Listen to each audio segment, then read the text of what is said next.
les bendiga, bienvenidos a nuestra clase número 1 de escatología. Familia, estoy muy emocionado de anunciarles mi primer curso online de escatología bíblica. Bienvenido a la Academia Escatología.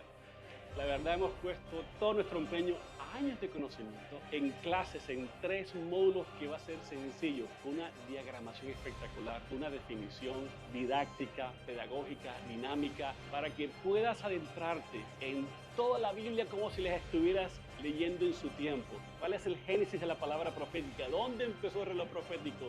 ¿En qué tiempo profético estamos viviendo y hacia dónde nos dirigimos? Especialmente en esta Semana Santa, especialmente con los acontecimientos mundiales que estamos viendo, la profecía en vivo en directo, qué mejor entrar en la escuela académica de su pastor Miguel Arrazola. Para mí es un motivo de orgullo, ¿verdad?, que podamos estudiar juntos la Biblia y podernos edificar, conocer más a Dios, conocer más su carácter y tener paz en estos tiempos tan tribulados. Si quieres más información, por favor, escribe la palabra academia e inmediatamente te mando el link para que puedas ingresar al curso.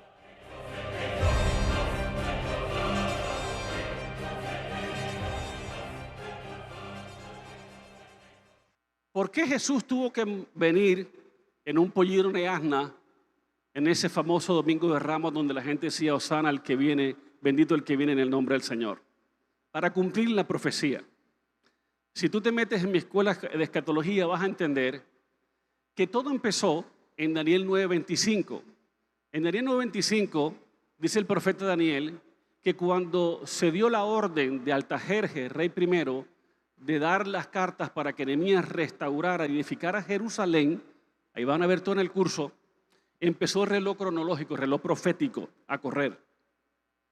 En 7 semanas de años, 49 años se construyó y se reedificó Jerusalén, después 62 semanas hasta que Jesús, el Mesías, apareciera. Y esas 69 semanas, antes de la semana de la gran tribulación, van a haber 173.880 días. Escuchen, si usted se mete en la escuela, en la academia profética, en la academia de escatología, va a aprender, se va a certificar como maestro de escatología, ¿verdad? O por lo menos va a poder hablarle a los ateos que no creen que la Biblia es verdad, y va a ver cómo la Biblia se cumple a cabalidad, milimétricamente, como bisturí de cirujano, con exactitud, desde que el decreto de Artajerjes se cumplió en el primer año Nisan del año 20. Esto fue por registros persas, por cartas astronómicas y por supuesto por arqueología, ¿verdad? Se descubrió que Artajerjes le dio la carta a Nehemías el 14 de mayo de 445, es en el calendario juliano. Recuerde que en la Biblia los años no se miden por 365, sino por 360, ¿verdad? Porque Israel se mide por el año lunar y en cambio nosotros nos medimos por el año solar de 365. Eso da 69 semanas, que son 69 semanas de 365 días al año, 173.880 días. Y esa fecha se cumplió el 6 de abril del 32 después de Cristo, cuando Cristo entra en Jerusalén. La Biblia es exacta, mis hermanos. Cuando usted descubre estas verdades que ustedes no saben en la Biblia, que están allí, cualquier ateo, cualquier incrédulo se convierte, porque no puede obligarse a entender, esto es un método científico, ¿verdad? Arqueológico, método científico, y ahí va a entender el plan de Dios. Así que les animo a que entiendan esto, ¿verdad? Y puedan meterse. Hay muchas cosas exactas en la Biblia, ¿verdad?, que sucedieron. ¿Están acá o no están acá? El viernes comencé a hablar de Jesús y las fiestas judías. En la Biblia podemos decir que hay 7 fiestas. Está la fiesta de la Pascua, la fiesta de los panes sin levaduras, de los primeros frutos, Pentecostés, que son las fiestas primaverales del año. Luego, en el verano no hay fiesta, eso se llama el periodo de la iglesia, pero hay unas fiestas de otoño que son las trompetas, la expiación, que es Yom Kippur, y los Sukkot, que son los tabernáculos. Y Jesús cumplió a cabalidad con las primeras 4 fiestas primaverales de Israel. Las otras 3 las cumplirán en su segunda venida. En su primera venida cumplió las 4 fiestas, al pie de la letra. Jesús fue crucificado durante la Pascua, ¿verdad? Durante la Pascua. Mientras él estaba siendo colgado, como tradición judía en el templo, a las 3 de la tarde estaban sacrificando los corderos pascuales según la tradición judía, remembrando, recordando la salida de Egipto. ¿Alguien me entiende o no me entiende? ¿Verdad? Después de la Pascua, que fue el 14 de Nisan, viene la fiesta que dura 7 días de los panes sin levaduras, donde Jesús fue sepultado el sábado durante la fiesta de los panes sin levadura. Sin levadura significa sin pecado. Sin levadura significa que vivimos a santidad, en pureza de vida. La levadura es lo que infla el pan. Ahora te voy a mostrar cómo son los panes realmente en la Biblia, ¿verdad? Son llanos, no se inflan como la levadura de las piñitas, del pan ese de dientes que usted come. Y eso significa vida completamente sin pecado, ¿verdad? Pureza. Y ese es el cumplimiento. La Biblia dice, limpiaos de la vieja levadura, en 1 Corintios 5:7, porque nuestra Pascua, que es Cristo, ya fue crucificada. Celebremos la Pascua, dice, con panes sin levaduras, de sinceridad y de verdad. Entonces, su sepultura representa, ¿verdad?, la remoción del pecado y el comienzo de una nueva vida pura. Y eso lo voy a explicar ahorita en la cena del Señor cuando te presente el cedar de la Pascua, ¿verdad? La tercera fiesta que Jesús cumplió, recuerda que Jesús murió en el Pesá, en la Pascua. Justo cuando estaban sacrificando los animalitos, Él estaba en el Gólgota muriendo. Jesús fue sepultado en la segunda fiesta de las panes sin levaduras, ¿verdad? Que significa pureza, sin mancha, ¿verdad? Esa fiesta dura 7 días. Pero dentro de esa fiesta que dura 7 días, ¿verdad?, estaba la fiesta de las primicias, ¿verdad? Esa fiesta fue después de sábado, durante la fiesta, porque los judíos son fiesteros, ¿verdad? De las levaduras, de las panes y levaduras, estaba en la fiesta de las primicias. Eso fue el 16 o 17 de Nisan, dependiendo del calendario exacto, ¿verdad?, durante esa semana de levadura. Y el significado es que las primicias se presentaban en el templo, la primera gavilla de la cosecha cebada, como garantía de la cosecha que vendría. Cada vez que tú traes primicias al Señor, tú estás garantizando que el Señor te va a promover más. Entonces Jesús fue el primogénito de los muertos. Él fue el que primero resucitó, porque todos después nosotros en el rapto, por los que se fueron antes de nosotros en el rapto, van a resucitar. Los que murieron en Cristo van a resucitar. Entonces Jesús es el primogénito de los muertos, ¿verdad?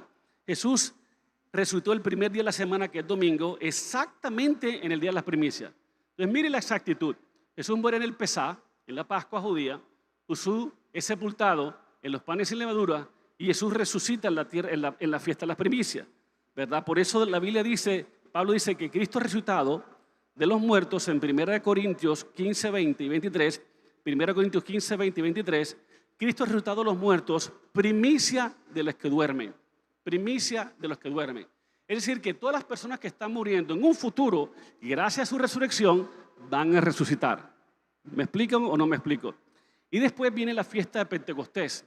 Recuerde esto, que Jesús vino, nació en una virgen, vivió una vida sin pecado, murió, subió al cielo, pero inmediatamente después del cielo de presentar la sangre en el propiciatorio, que es la tapa, que aquí teníamos aquí hace una semana, la tapa, poner su sangre, no las animales, ¿verdad? Él regresa a la tierra después de haber resucitado, y por 40 días predica el evangelio o da constatación. Se le aparece a Tomás el Dídimo para que le meta su mano, se le aparece a los de Camino de Emaús, ¿verdad? Y por último se le aparece a los discípulos en Pentecostés, sopla su espíritu, asciende, o por lo menos en la víspera de Pentecostés, subió en la nube, un ángel se le aparece a los discípulos y le dice, este Jesús que ven, van a regresar. Entonces Jesús fue al cielo en su primera venida, bajó a la tierra, ¿verdad? Estuvo 40 días y justo antes de Pentecostés subió. Pero en Pentecostés dice, yo enviaré la promesa del Padre, y en Pentecostés, capítulo 2 de Hechos de los Apóstoles, sopló el Espíritu Santo sobre la iglesia y fue llenada. Entonces ahí vemos claramente cómo Jesús cumplió a exactitud en su primera venida de las 4 fiestas judías. Ahora, estamos en un verano, en el verano no hay fiestas, ¿verdad? Por el calor, pero ahora vienen 3 fiestas, que son las trompetas, que es el rapto, porque el rapto se tocará la trompeta, como dice la Escritura, en un momento, un abrir de ojos se tocará la trompeta y los muertos en Cristo resucitarán primero, dice la Escritura, ¿verdad? Y después está el Yom Kippur, que es la fiesta de la expiación, que no más que el día del juicio. El día del juicio. Todo ser humano enfrentará un juicio terrible.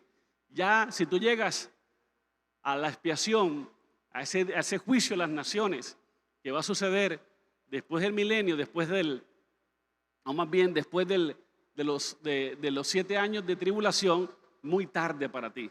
La salvación es hoy, no es mañana. Es hoy, tienes que creer en hoy.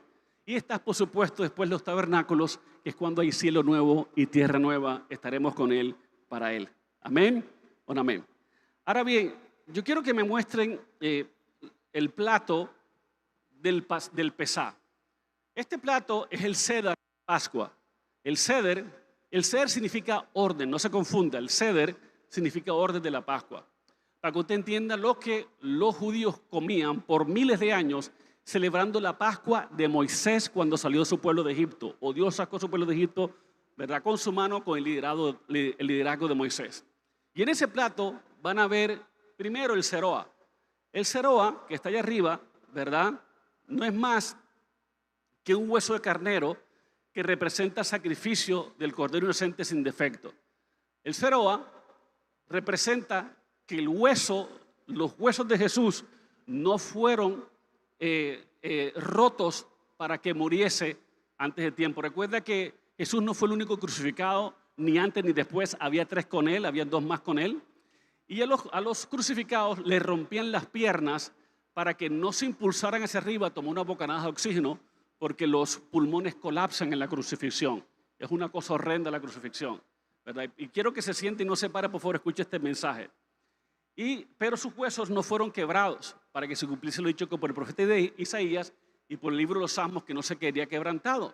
Entonces, ese hueso pelado significa que había un cordero que vendría, que sus huesos no serían quebrados.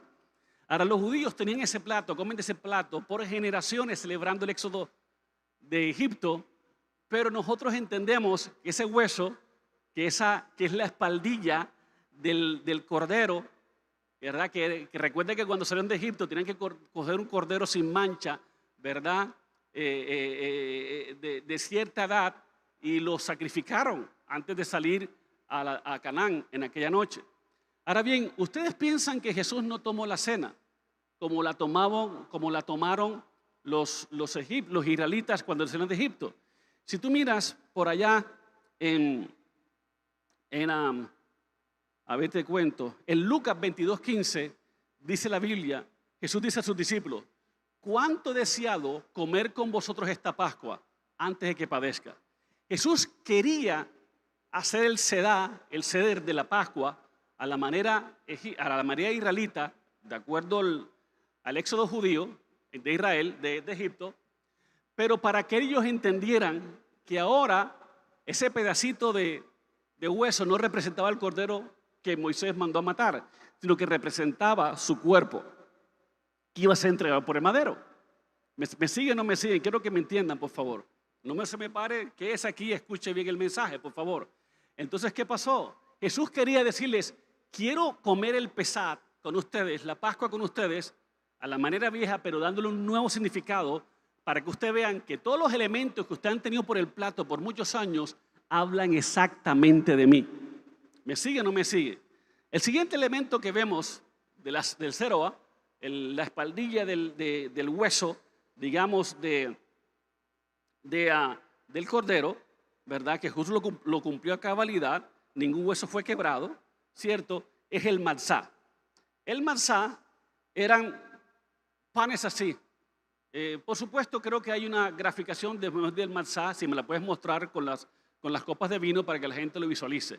Recuerda que el matzá no lleva levadura, no es inflado. Por eso los panaderos que están aquí tienen que entender que la levadura no es bíblica. Sí, me voy a meter en líos con los panaderos de la iglesia. Pero si tú haces pan, de hecho la levadura, todo lo que infla en un pan es lo que hace en el cuerpo, ¿verdad? Y lo mismo, la levadura, así como la masa del pan, hace daño al cuerpo, la levadura hace daño a tu espíritu, porque representa el pecado. Pero eran agujereados, ¿verdad? Y qué curioso que la galleta Noel que tengo en mi mano es agujereada. ¿Por qué? Porque es una representación del sacrificio, primero de la galleta original que se la creó Dios. Esta galleta se la creó Dios hace 3000 años. Y viene agujereada, viene por eso dice la Biblia que en Isaías 53, que Él fue molido por nuestros pecados, ¿verdad? Por cuya herida fuimos nosotros curados, y Él fue agujereado en la cruz, ¿cierto? Y esto significa todo lo que Jesús tuvo que ver, los huecos que en sus manos, en sus pies, en su costado. Esto representaba por 1000 años, lo que pasa es que los judíos no entendían. Entonces, los judíos tenían 3 matzá, 1, 2 y 3, ¿verdad? No sé si tienes esa gráfica, Mauro. Y uno significaba los sacerdotes, otro el levita y otro Israel, o los israelitas. Pero realmente lo que significaba ello es la Trinidad. El primer matzá se dejaba intacto, no se tocaba, no lo comían, no lo partían. Por favor, servidores, siéntense y escuchen. El primer matzá se quedaba intacto. El segundo, este representa al Padre. El segundo matzá, gracias, ahora pónmelo, representa al Hijo. Pónmelo no por sacerdotes levitas, sino gracias, al Hijo, ¿verdad? Y el tercero representa al Espíritu Santo. ¿Qué hacían cuando tomaban la Pascua? Cuando tomaban en el Ceder. Tomaban el pan de la mitad, ¿verdad? El pan de la mitad, y lo partían. ¿Y qué hacían con esta mitad? ¿Qué hacían con la mitad rota? La metían en un paño y la guardaban.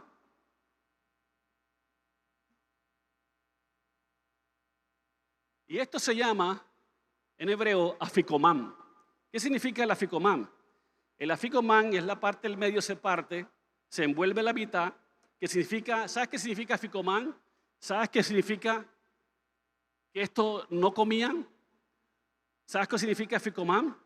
Significaba que lo que viene después o aquel que está por venir. O sea que los judíos por 3000 años, Dios le dijo, guarden esto, que esto es una recompensa de redención que tengo por ustedes, y guárdenla, no la coman porque hay una recompensa después.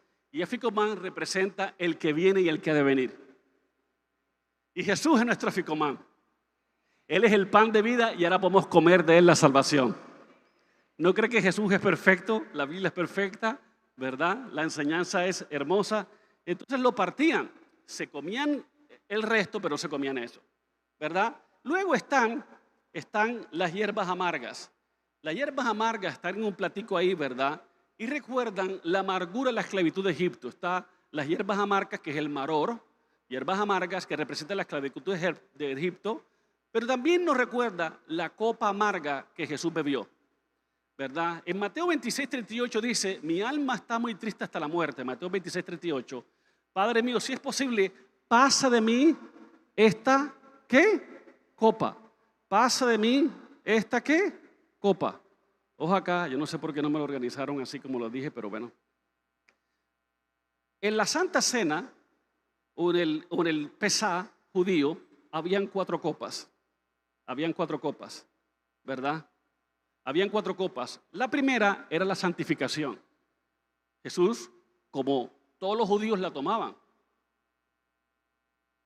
Santificación. Esta copa segunda significaba juicio. Juicio. Durante la tradición judía, ¿verdad? Ellos la tomaban. Y después de haber cenado, tomaban la copa de la redención. De la redención. ¿Verdad? Y luego tomaban la copa de la alabanza, dando gracias al Señor por la liberación de Egipto, ¿verdad? Cuando Jesús toma la copa antes de la cena, pero esta copa, la segunda, no la toma, que es de juicio. Él reparte a sus discípulos la santificación, la redención y la alabanza, porque la copa se repartía entre todos, pero esta no la ofrece.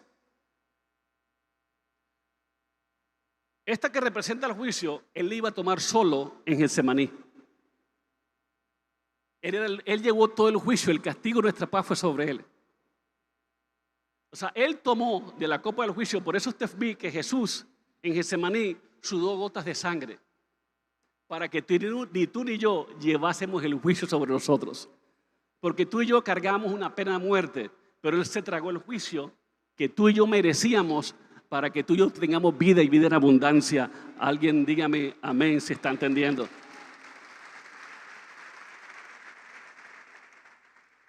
Esto significa: yo los sacaré de Egipto, los libraré del demonio, de la muerte, los redimiré y los tomaré por mi pueblo. Y eso hizo Jesús en la cruz. Nos sacó del pecado, nos sacó del mundo, nos sacó del infierno, nos libró de la muerte, nos libró del pecado, del infierno, del diablo, nos redimió con su preciosa sangre y nos hizo llamar hijos de Dios. De la alabanza a Dios. Entonces, cuando tú estás tomando la cena, no estás participando de un ritual humano, te estás identificando, ¿verdad?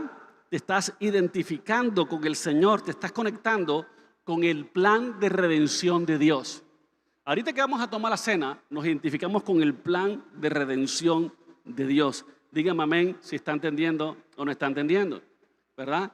Entonces, Jesús murió exactamente en el día de la Pascua. Fue sepultado en la fiesta de los panes sin levadura, porque el pecado representa la levadura, ¿cierto? ¿Qué más hizo Jesús que les expliqué? Y Jesús resucitó en los primogénitos y derramó su Santo Espíritu en Pentecostés, en el Shabbat. Mis hermanos, la gracia de Dios se muestra en los elementos.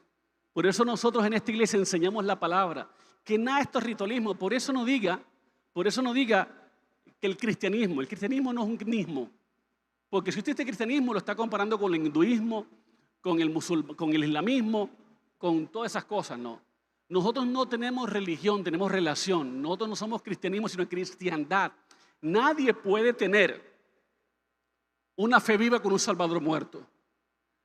De las 4.200 religiones que hay en el mundo, solo hay una en donde el autor, el líder de esa supuesta religión, vive para siempre. La tumba está vacía.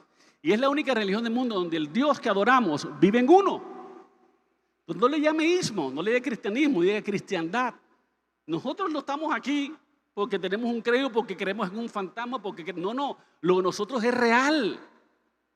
No tenemos religión, tenemos vida, tenemos relación. ¿Alguien me entiende o no me entiende?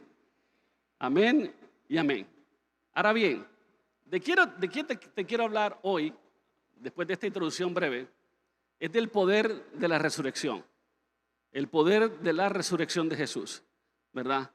Si tú te miras en 2 Timoteo 2.8, 2 Timoteo 2.8, si me lo ponen en pantalla, y con esto termino y celebramos la cena del Señor, y se acuérdate de Jesucristo, del linaje de David, resucitado de los muertos conforme al Evangelio, 2 Timoteo 2.8. Acuérdate de Jesucristo, del linaje de David, resucitado de los muertos conforme al Evangelio, así le llamamos Pablo, ¿verdad? El Evangelio es la verdad de las mayores verdades que hay. Es un privilegio. El Evangelio no depende del estilo de vida para predicar, sino del poder que hay en la resurrección misma de Jesús. Miguel Esteban te lo dijo bien claro, la resurrección confirma todas las verdades de la cristiandad. Número 1, prueba que Jesús es el Hijo de Dios. Nadie se levantó a los muertos, solo Jesús. Prueba que Jesús es el Hijo de Dios. Segunda cosa, valida su sacrificio en la cruz. Si no hubiera resucitado, nuestra fe sería vana y aún estaríamos muertos en pecado, ¿verdad? Si Jesús no hubiese resucitado a los muertos, nuestra fe sería vana. ¿Para qué decirle a los moribundos en un funeral que pasó mejor vida? ¿Sabe por qué podemos decir en los funerales que pasó mejor vida?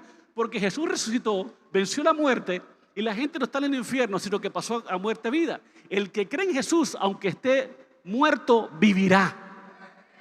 Vivirá. Es por eso que todos los creyentes que murieron están en el cielo, gracias a la resurrección de Cristo. Tercera cosa de la resurrección es que garantiza nuestra propia resurrección y vida eterna. ¿Qué quiere decir con esto?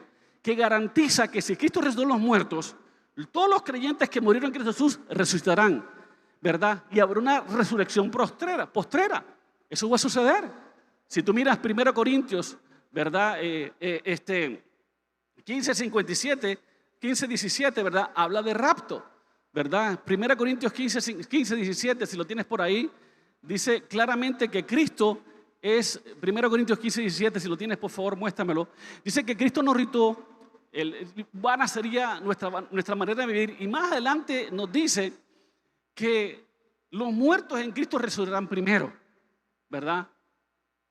Cuando venga el rapto, gracias a la resurrección de Jesús en el pasado, en el futuro todos los muertos en Él van a resucitar. Vamos a resucitar con cuerpos gloriosos. Eso se lo voy a explicar más adelante. La cuarta cosa es que garantiza nuestra propia resurrección y vida eterna.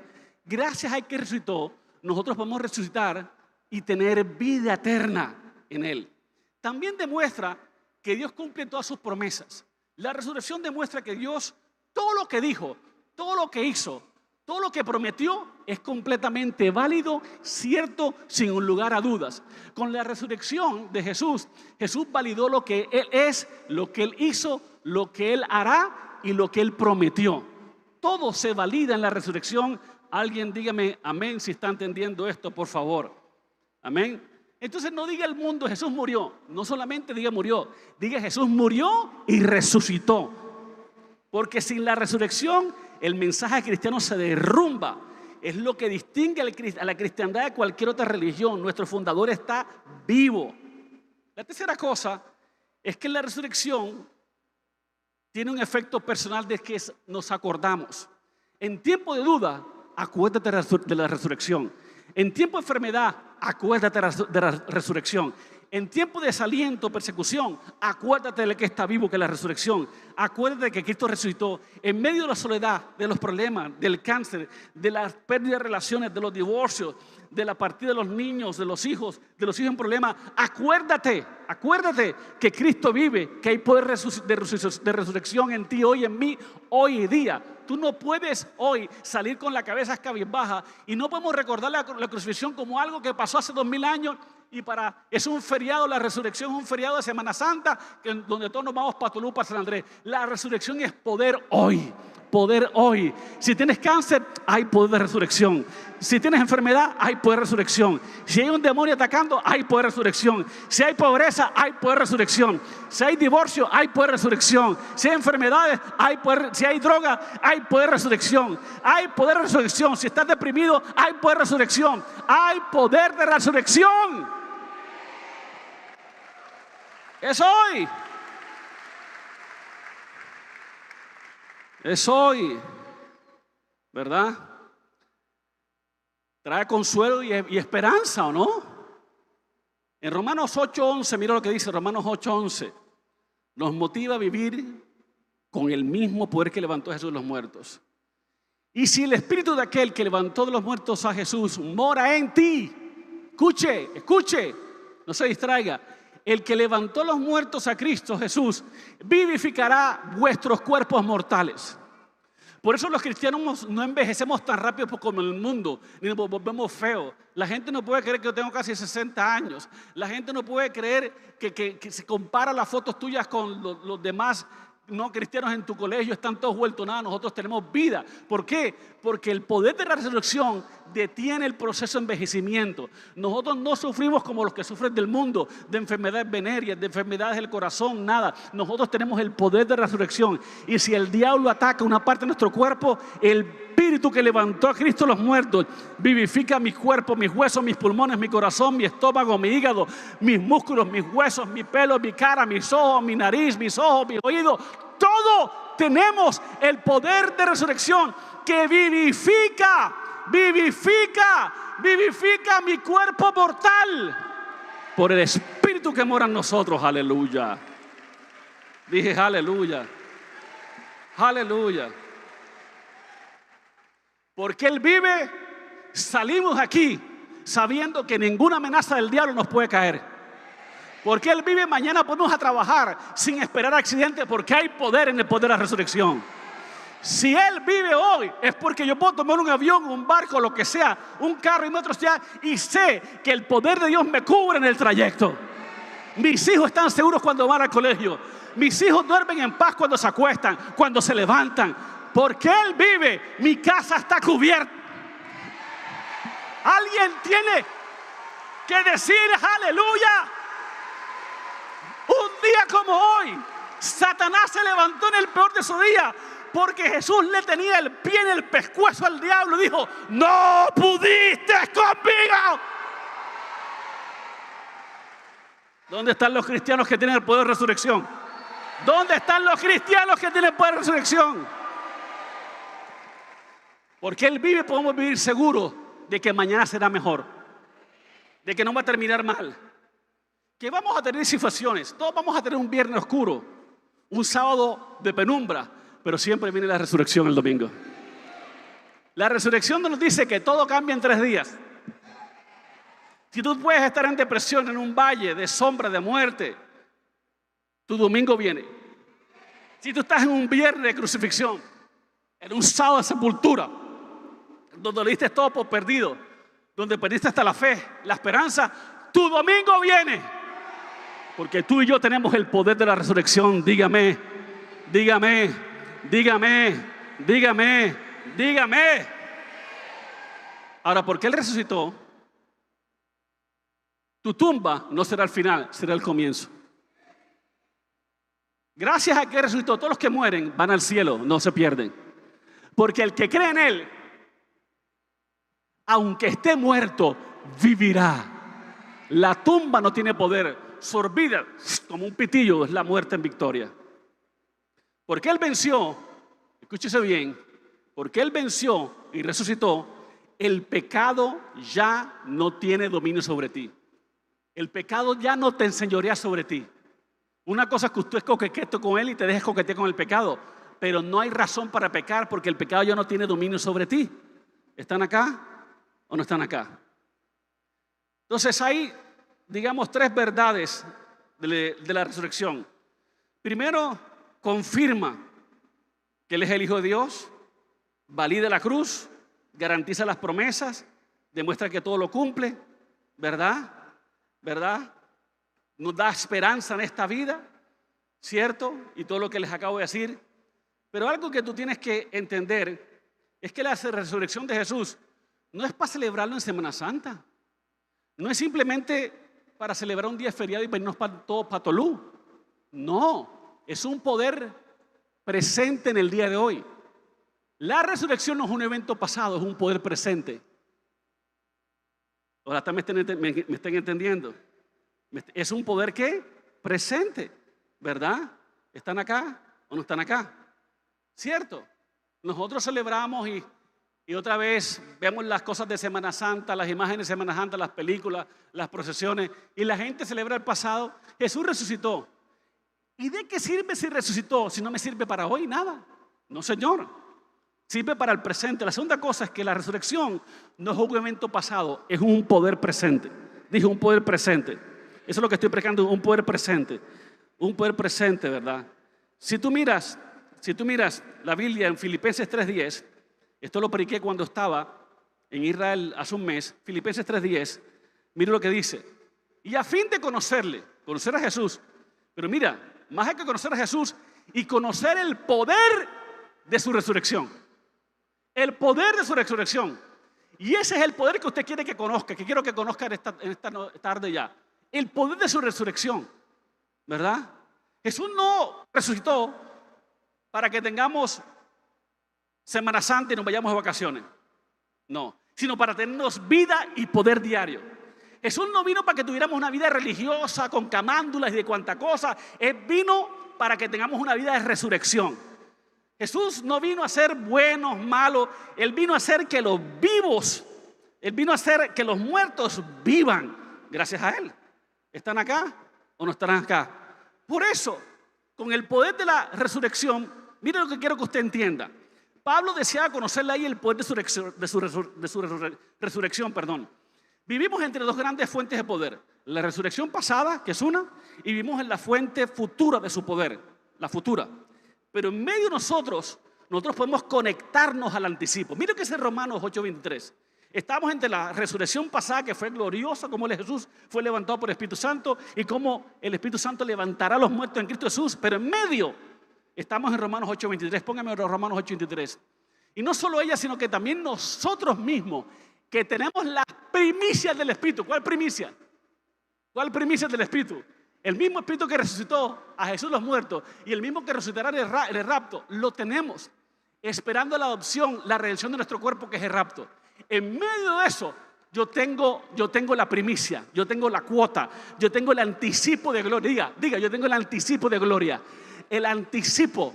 Y ese anticipo me sirve para que mi cuerpo se rejuvenezca, para que el diablo no pisotee a mis hijos, para que mi finanza se restaure, para que ningún demonio, ninguna brujo, ninguna hechiza, ninguna bruja, ningún demonio en el infierno, ni el peor de todos, puede tocarte ni un pelo de la cabeza ni a tus hijos.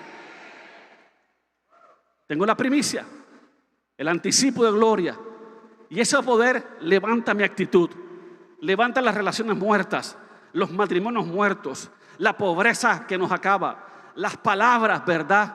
Y hasta nuestros cuerpos mortales.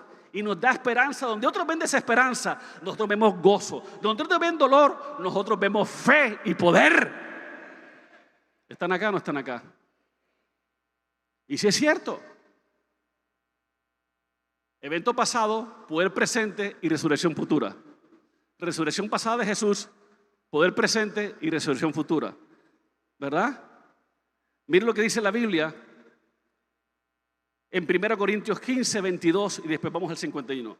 En 1 Corintios 15, 22 dice: porque así como en Adán todos murieron, también en Cristo Jesús todos serán vivificados. 1 Corintios 15, 22, por favor. Dice: porque así como Adán todos murieron y todos estábamos muertos en pecado, en Cristo Jesús, todos los que estamos en Cristo, ¿cuántos están en Cristo? Seremos vivificados. ¿Cómo lo seremos? A futuro. Mire el 51, 1 Corintios 15, 51, por favor. Mire lo que dice el 51. He aquí os digo un misterio. No todos dormiremos, no todos se van a dormir aquí, a morir. Dormir es morir. Pero todos seremos, ¿qué? Transformados. Sea que mueras o vivas, seremos transformados. Verso 52. En un momento, y va a ocurrir muy pronto, en un abrir y cerrar de ojos, así, a la final trompeta, porque la trompeta se va a sonar, la trompeta se tocará. Recuerde que Jesús viene en la fiesta de las trompetas, ¿verdad? Ahí les di un dato. Los muertos en Cristo serán resucitados. Primer paso, la trompeta suena, los muertos en Cristo son resucitados. ¿Qué quiere decir eso? Que yo voy a ver a mi papá, mi mamá, mi abuela resucitando incorruptibles. Yo creo que Jesús viene un domingo, no sé, asumo, pero si viene un domingo, el día que venga aquí y usted vea a un pariente, o vea a mi papá, mi mamá, mi abuela que murieron en Cristo, líderes de la iglesia o líderes de la iglesia que murieron, y usted lo vea bajándose un taxi, ya vino el rapto. Si usted lo ve y le dice: mira, te llama un vecino, mija, no me vas a creer lo que te voy a decir, pero creo que vi a tu papá cogiendo un carro, un taxi, una bicitaxi, un taxi en el cementerio. Mija, pero si mi papá se murió hace 8 años. Eso va a suceder. Y vas a ver a tu papá y a tu mamá sin guanetes, sin arrugas, sin mancha, incorruptible. Pero lo vas a poder identificar. Usted se imagina cuántas tumbas se abrirán en el cementerio de Cartagena y de Manga. ¿Gracias a qué? A que una resurrección pasada tendremos una resurrección presente en las circunstancias y vendrá una resurrección futura.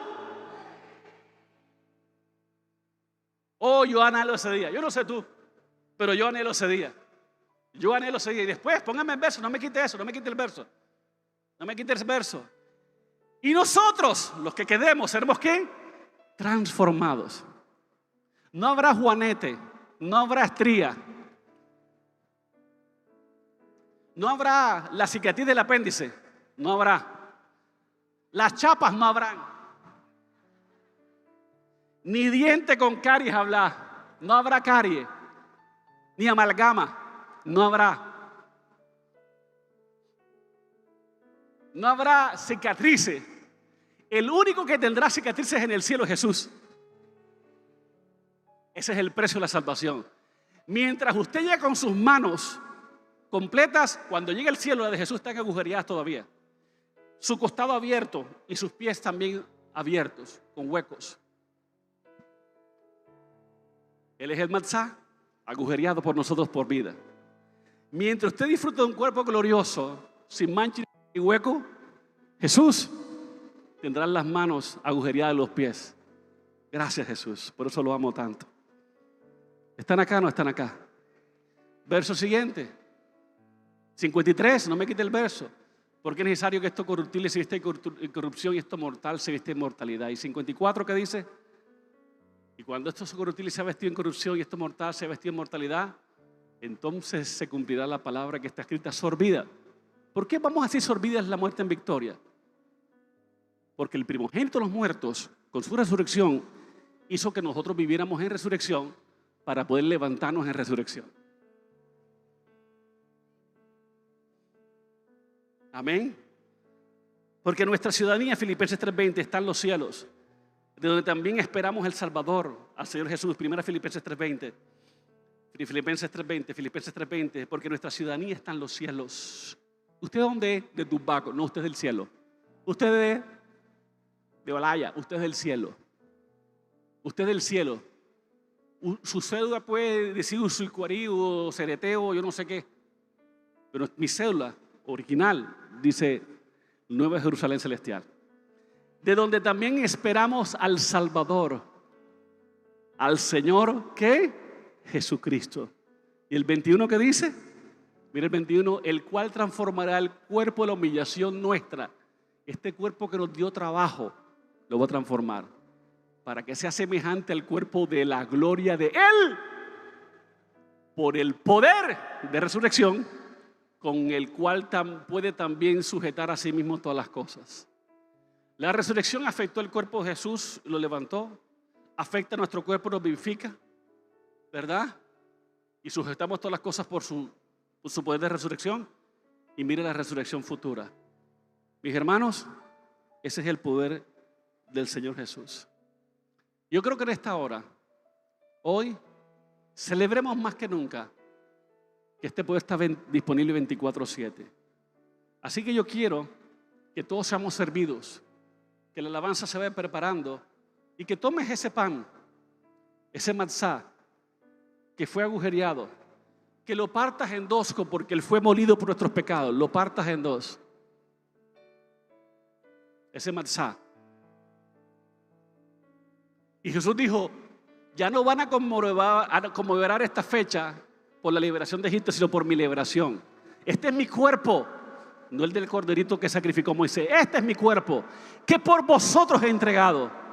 Haced esto en memoria de mí.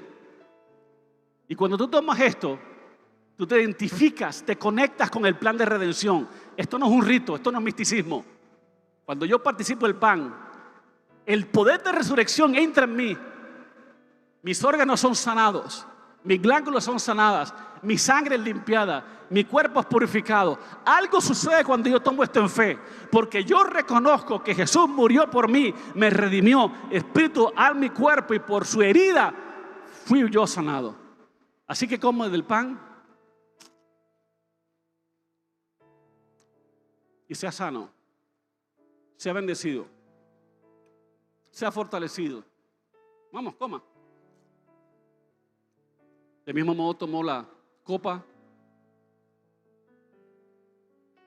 que es un pacto basado en su sangre. Haced esto todas las veces que la bebieres en memoria a mí, y cuando le hicieres, la muerte, Señor, anuncias. ¿A quién le estamos anunciando la muerte? Si tú y yo sabemos que Jesús viene. Primero los incrédulos en esta casa, en este salón, y a los demonios. Cuando tú haces esto y los demonios ven lo rojo, le da pesadilla, porque la misma sangre que esto representa hace 2000 años los quebró a todos. Y ninguna brujería ni hechicería tocará tu casa, ni tu oficina, ni tu carro, ni tus hijos, ni tus hijas, ni tus nietos, ni tus papás, ni tus abuelos, ni tus sobrinos. Hay más poder en la sangre de Jesús que en los corderos, donde Moisés puso la sangre en la puerta, en el dintel de aquellas casas en Egipto. Y esta es tu copa de victoria. Esta copa nos santifica, nos limpia. Es decir, lo que ella representa es su sangre, para vivir una vida pura, santa, sin contaminación, sin levadura. Y a los demonios que están acá, en este mundo, junto a los ángeles del cielo y a todo incrédulo que no crea, yo hoy levanto mi copa de victoria porque Jesús me redimió por su sangre. Y ningún mal tocará, no hay ni iniquidad ni maldición generacional que le gane a esto, a lo que esto representa. Así que con gozo tomo la copa de la victoria por la cual Cristo Jesús me libró del pecado, de la muerte, del infierno. Y gracias a su sangre que esto representa, me levantarán el día postero que es pronto en el rapto y me iré con mi iglesia, porque los muertos en Cristo resucitarán primero. Y me voy completo, me voy lleno de fe, lleno de vida, lleno de años. En el nombre poderoso de Jesús. Y el pueblo dice: tome su copa de victoria. Dé gracias al Señor. Jesús, en el Salmo 116, dice que se paró después y dio gracias. Dio gracias. Póngase en pie. Y en el medio de su peor dolor, de su peor noche, Jesús cantó y dio gracias. Levanten las manos, por favor, y cantemos.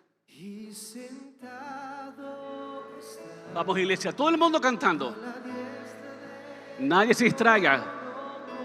Quítese el celular. No saluda a nadie, no se vaya nadie. En 5 minutos todo el mundo adorando. Vamos, iglesia, levántate y adora. Vamos, vamos.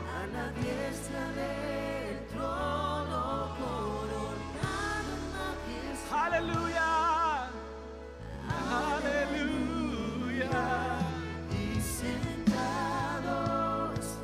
Vamos, eleva tus manos. A la diestra del trono, coronado en majestad. Aleluya, aleluya. Y sentado está. A la diestra del trono, coronado en majestad. Vamos, aleluya.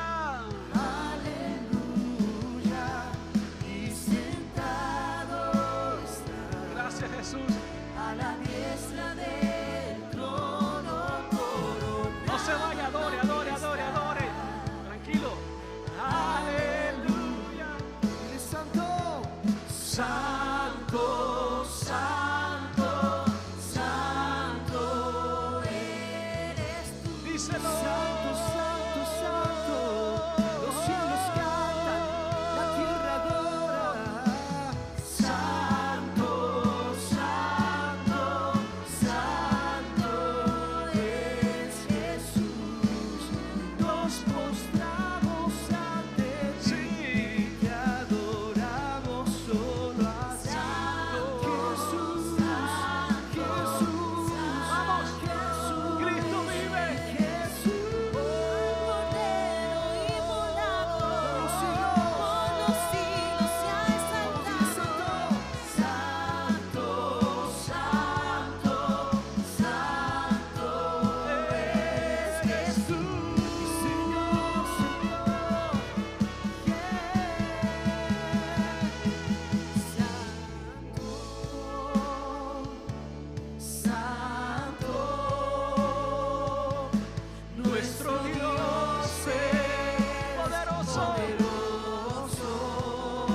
Que está sentado en el trono, que vive para siempre, sea la gloria, sea la honra, sea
santo, santo, santo, santo, santo, santo eres tú. Santo, santo, santo, santo, santo eres tú.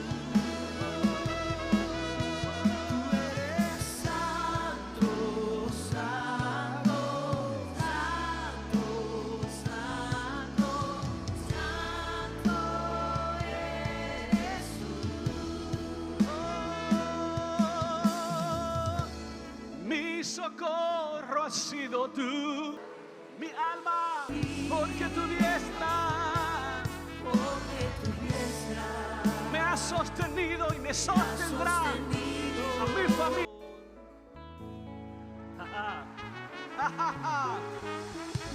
Sentado en su trono, rodeado de luz, a la diestra del Padre gobierna Jesús.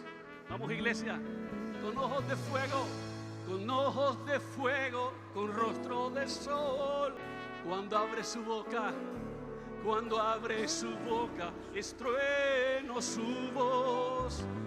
Sentado en su trono, rodeado a la diestra del Padre. La iglesia diciendo: poderoso, poderoso, en majestad y reino, poderoso. Díganlo fuerte, iglesia. En potestad y imperio.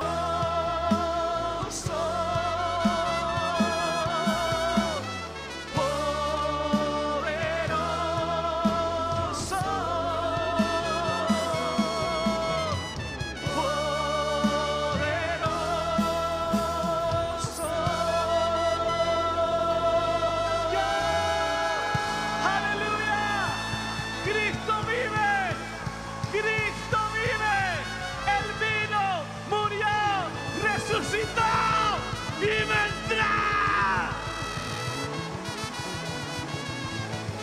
Alábale, alábale. ¡Woo! ¡Woo! ¡Woo! ¡Aleluya!